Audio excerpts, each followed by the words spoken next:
programları geliştiriyor ve bunları hayata geçiriyor. Geçtiğimiz yıl Haziran ayında AKP, MHP bloğunun kurduğu düzeni aşmak için tüm topluma seslenerek hep birlikte dedik. Bu programa Hakkari'den Edirne'ye, İzmir'den Van'a, Mersin'den Ahmet'e kadar başta kadınlar, gençler olmak üzere demokrasi, eşitlik ve özgürlükten yana olan toplumun her kesimi ses verdim.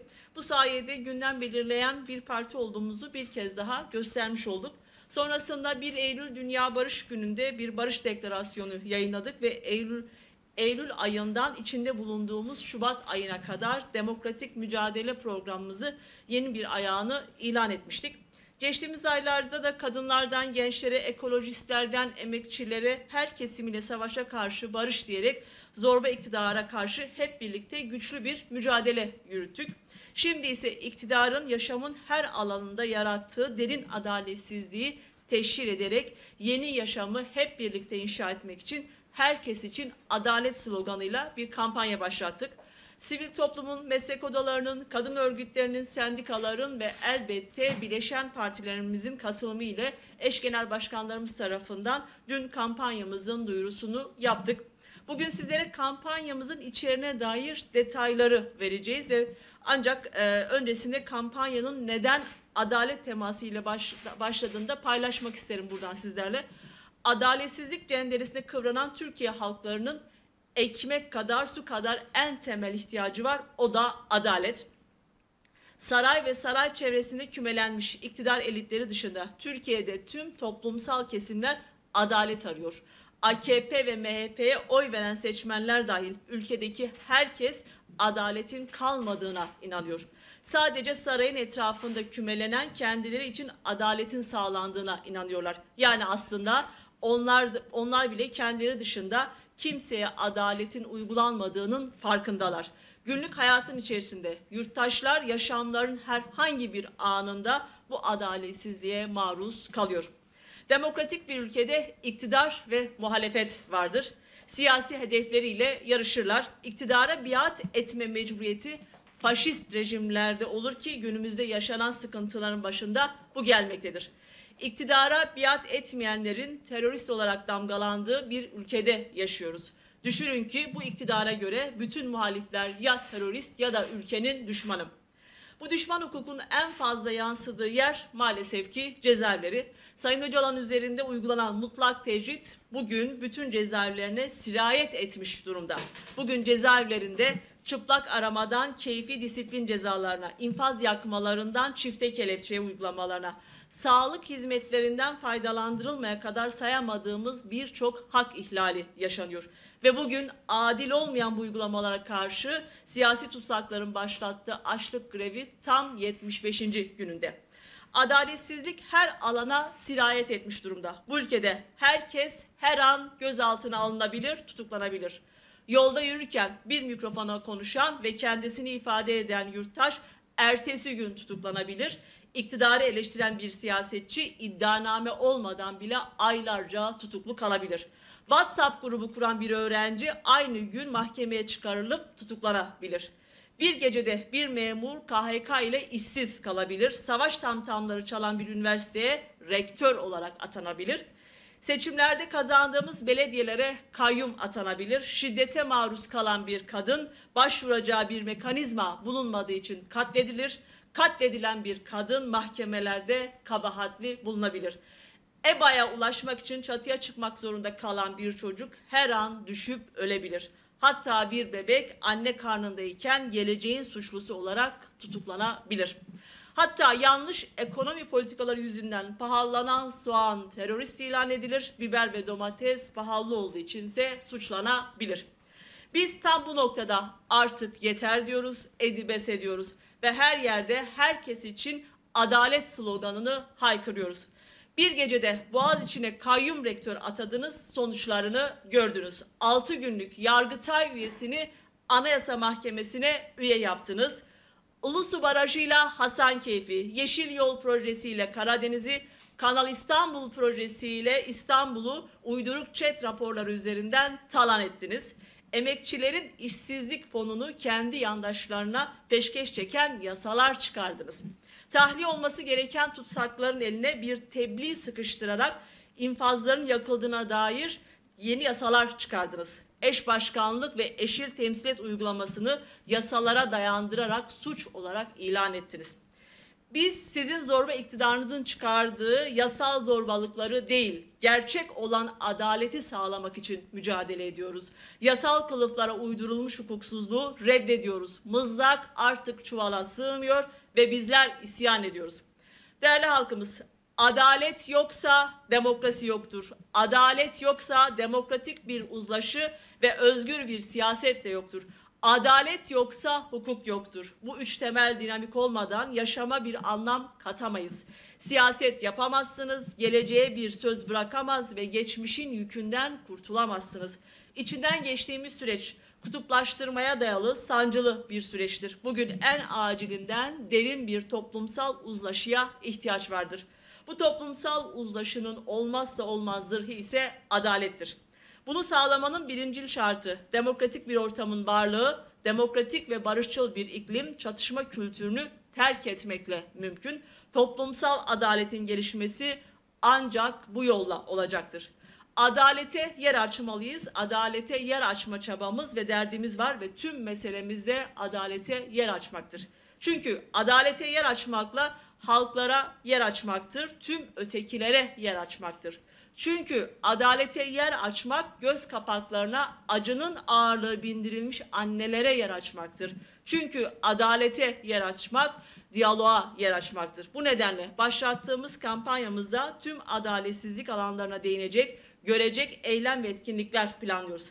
Kampanyamızda bir süredir başlayan iş ve alış buluşmalarını ileriye taşıyarak yoksulluk ve işsizlik temalı kitlesel bölge yürüyüşleri yapacağız.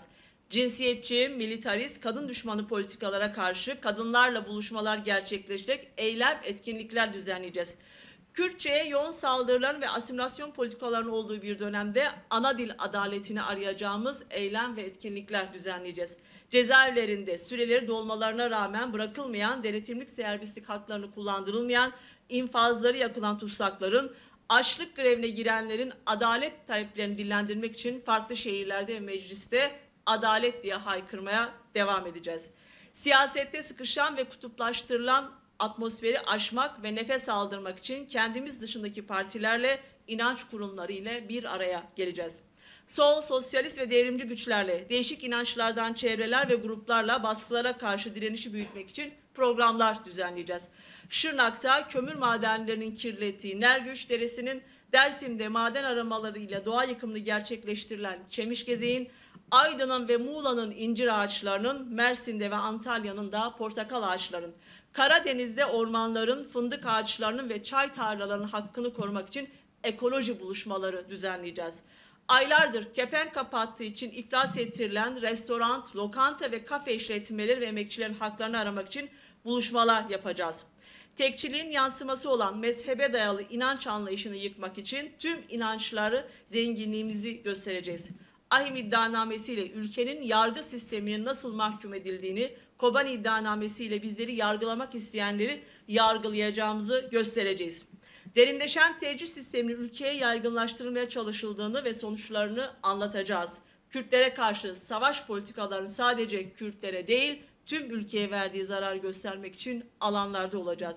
İşte bunun için HDP olarak herkes için adalet diyoruz. Ve adalet, demokrasi ve eşitlik için kadınlar ve gençler başta olmak üzere emeği sömürülen işçileri, kimliği yok sayılan Kürtleri, Çerkezleri, Lazları, Romanları, inancı yok sayılan Alevileri, geleceği elinden alınan öğrencileri birlikte omuz omuza mücadele etmeye çağırıyoruz.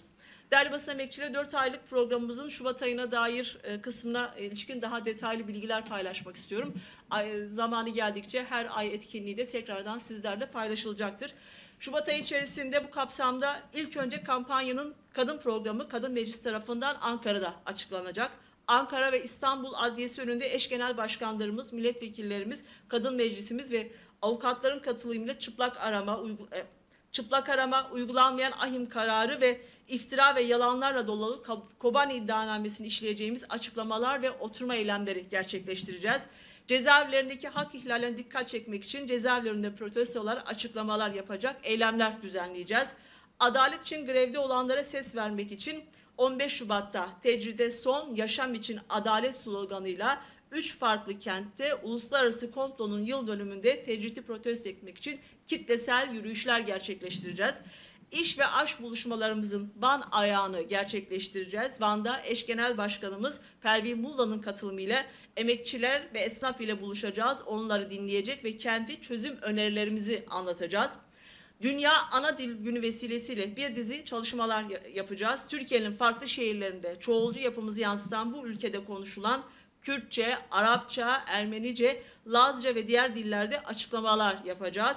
Eş Genel Başkanımız Mithat Sancar'ın katılımıyla Diyarbakır'da Kürtçe konusunda çalışma yürüten kurumların ana dil hakkı için adalet sloganıyla kitlesel bölge yürüyüşüne katılacağız. Aynı zamanda Kürt dili konusunda çalışma yürüten kurumlarla ortak etkinlik düzenleyeceğiz. Kürtçe ile ilgili 14 Mayıs Dil Bayramı'na yönelik de Kürt diline yönelik saldırıları, asimilasyon politikalarını geliştiren geniş bir rapor hazırlayıp bunu uluslararası kurumlar ve yayınlarla paylaşacağız. AİHM'in Demirtaş kararının uygulanması için yerellerde bilgilendirme çalışmaları, kurum ziyaretleri, toplu dilekçeler, mektuplar gibi farklı etkinlikler organize edeceğiz. Yine Şubat ayı içerisinde sol, sosyalist partileri, Alevi kurumlarını, büyükelçiliklere, adalet gündemleri ziyaretler gerçekleştireceğiz. Şubat ayı içerisinde başlıca etkinliklerimiz bunlar iken Haziran ayına kadar da devam edecek Herkesin Adalet kampanyamızın çerçevesinde yapacağımız diğer etkinlikler ise özetle şöyle ifade edebilirim. 8 Mart Dünya Kadınlar Günü çerçevesinde tüm yerellerde kadınlarla omuz omuza kadın mücadelesini büyüteceğimiz etkinlikler olacak. 21 Mart Nevroz kutlamalarını yapacağız. Ulusal birlik temalı eylemlerimize devam edeceğiz. İş ve aş buluşmalarını ülkenin her bölgesinde yapacak şekilde yürüteceğiz. Turizm ve sera sektörü, liman işçileri, deri emekçileri ve iş yerini kapatmak zorunda kalan esnaflarla buluşmaya devam edeceğiz. Tüm bu alanlarda süren işçi direnişlerine güç verecek birlikte adalet sesimizi daha gür çıkaracağız ve bu ile birlikte 1 Mayıs'a yürüyeceğiz. Tüm inanç kesimlerine yönelik programlarımız var yine kampanyamız kapsamında. 26 Nisan'da partimize dönük bir komplo ile yazılan Kobani iddianamesini yazanları yargılamak için mahkemede olacağız. Tiyatro ve müzik sanatçıları ile buluşacağız. Kürt yazarlarıyla özel programlar yapacağız. Gezi'de, Suruç'ta, Ankara Gar katliamında yaşamını yitirenler ile Kürdistan'da katledilen çocukların, gençlerin annelerini buluşturacağız. Halklarımıza ve tüm partili arkadaşlarımıza buradan bir kez daha seslenmek istiyorum. Gençler, kadınlar, emekçiler, bir bütün olarak ezilenler ve ötekileştirilenler, faşizme evrilen siyasi atmosferi, tüm ülkenin selameti ve demokrasinin nefes alması için bu programı hep birlikte mutlaka başarıya ulaştırmalıyız. Bu kampanyamız aynı zamanda tüm siyaset alanının cesaret toplayacağı, demokrasi çizgisinin göstereceği bir yol haritası olacaktır. Şimdi hep birlikte herkes için adalet çalışmasını büyütme zamanı diyoruz. Buradan herkese, hepimize bu çalışmalar esnasında başarılar diliyorum. Az ukazım bu çapemeni Kurdiji navorek ve Kurtu kurmancı Kurdi bejim. Endamın hejeyan çapemeni partiyemen jizude bername çalekin u tekoşine dimeşine. Par dmeha hazinane de me bange gelakı kır o me got tev behevra u me khas pergala AKP u MHP bidavi bikin. Ji Hakkari'ye hatta Edirne, ji İzmir'e hatta Van'e, ji Mersin'e hatta Ahmet'e de seride civan u jinan u hamu gelime bangeme frehtir kır u piştevaniyek mezinda partiyeme.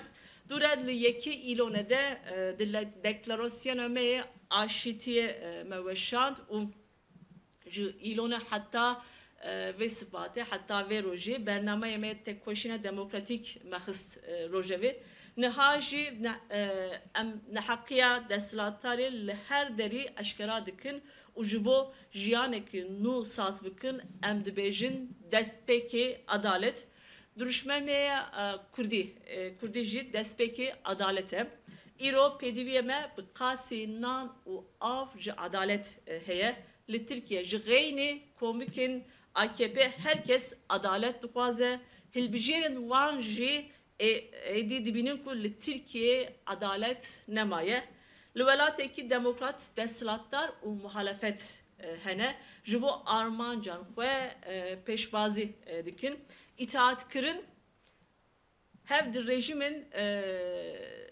faşîst de heye îro jî ji me itaat dixwazin em itaatê wan bikin ki itaatê wan neke terorîst wekî terorîst tê binavkirin wekî terorîst tê îlan kirin ew pergala dijminetiya herî zêde jî mixabin girtgehan da tê meşandin tecrîta ku li ser Birêz Öcalan li İmralî tê ferz kirin îro li ser hemû girtîgehan hatiye belav kirin girtiyên ew heftê û pênc roje ku di greva birçîbînan de dijî wan polîtîkayan ji bo dad û hukuk li ber xwe didin em tiştên bê hukukî em tiştên nemeşrû êdî qebûl nakin û em hem gele me dibînin hem civak jî dibîne em jî êdî dibînin kêr gihaş diye hestî gele me heja heke adalet tunebû demokrasî jî tuneye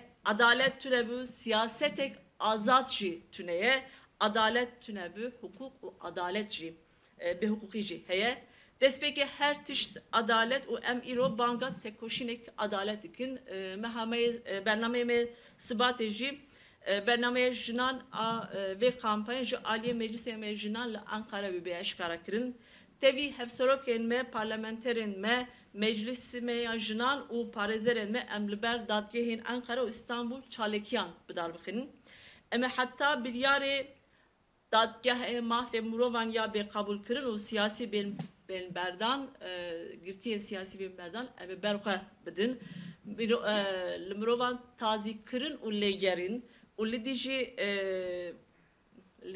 dijî vê yekî çalekiyan bikin îddianameyê Kobanî û pûç û vala em ê derxînin em vê yekî pûç û valabûna vê îddianameyê em ê teşhîr jî bikin ji bo balêkî bikşînin ser binpêkirina mafên girtiyan li ber girtîgehan daxuyaniyan em ê bidin di salvegera komple navneteviya pazê sibatê de li sê bacaran em ê tecrîtê wekî bi meşî em ê protesto bikin em ê bêjin tecrît bira dawî ji bo jiyanekî nû adalet bê ava kirin ji bo balê bikşînin bêkarî û debara bêkarî û debarê em li wanê hevdîtînan pêk bînin hevserokê me Pervîn Buldan ve tevlî vê bernameyê wanê bibe bi ketkaran re bê cemhev nêrînên me li wê alî de bi wan re parve bike wana jî guhdarî bike roja zimanê zikmakiya cîhanê em û çalekiyên cur bi cur bidar bixin li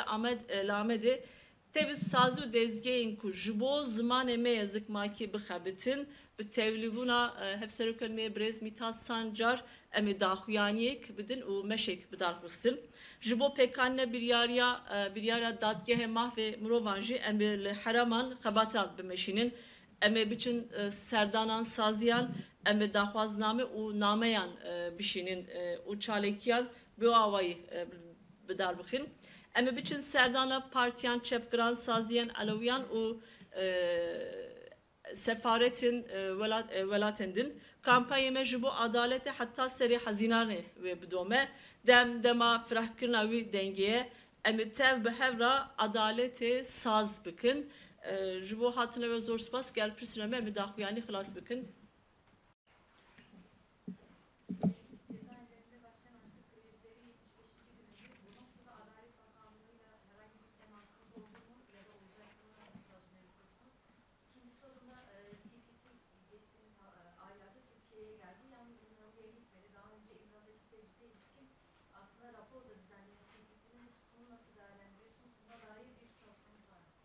Öncelikle şunu ifade edelim. Aslında kampanyamız kapsamında açlık grevleri ve cezaevlerindeki devam eden hukuksuzluk, yine infaz yakmaları, çıplak arama ve bunlara özellikle tecrit temel gündemlerimizden biri. Şubat ayındaki temel etkinliklerimizden biri. Bu kapsamda adliyeler önünde etkinlikler düzenleyeceğiz. Yine cezaevlerinde basın açıklamaları gerçekleştireceğiz. Ve birçok alanda da bu kapsamdaki eylem etkinliklerimizi devam edeceğiz. Yani bu kampanyamızın özellikle temel ayaklarından biri adalet başlığı temel etkinliklerden biri bu. Bu konuda yerellerde yine yetkililere mektuplar ve kimi dilekçeler gönderme etkinlikleri olacak ki bunlar hani muhataplarına ilgili yetkili muhataplarına ulaştıracak olan eylem etkinlikler olacak. Bizler de bulunduğumuz her zeminde bu konudaki hukuksuzluğu dile getirmeye devam edeceğiz ve aynı zamanda parlamentodaki milletvekili arkadaşlarımız da özellikle herkes için adalet kampanyasının gerçek bir adaletin sesi olmaya devam edecekler. Bu konuda gerekenleri yapacaklar. Şimdi şunu da ifade etmek isterim. CPT Türkiye ziyareti gerçekleşti ve yaklaşık 15 günlük bir ziyaret gerçekleştirdi Türkiye'de. Çeşitli cezaevleri ziyaretleri de var. Şimdi bir yıl önce CPT bir rapor açıkladı esasında ve bu raporda İmralı cezaevinde tecritin olduğunu ve buna bağlı olarak işkencenin geliştiğini ifade eden bir kurumun İmralı'dasını ziyaret etmemesi yani bir eleştiri konusu. Özellikle işkencenin tespit edildiği, tecritin tespit edildiği bir alanı gidip bir yıl sonra düzenlemelerin olup olmadığını görmek, yerinde incelemek bizler açısından önemliydi. Bu konuda bizlerin girişimleri olmaya devam edecek. Diplomasi komisyonundaki arkadaşlarımız çeşitli görüşmeler yaptı kendileriyle. Ama dediğimiz gibi esas olan CPT'nin gelip Türkiye'ye geldiği süre içerisinde İmralı Ada Cezaevini ziyaret etmekti. Çünkü Türkiye'de cezaevlerindeki yaşanan bütün hak ihlalleri, bütün hukuksuzluklar esasında kaynağını İmralı'daki tecrit sisteminden alıyor ve esas olan o tecrit sisteminin dağılması ve o hukuksuzluğun ve adaletsizliğin adada kaldırılması, adaletin ve hukukun başta orada tesis edilmesidir. Bu nedenle bizler bu konudaki çalışmalarımıza devam edeceğiz.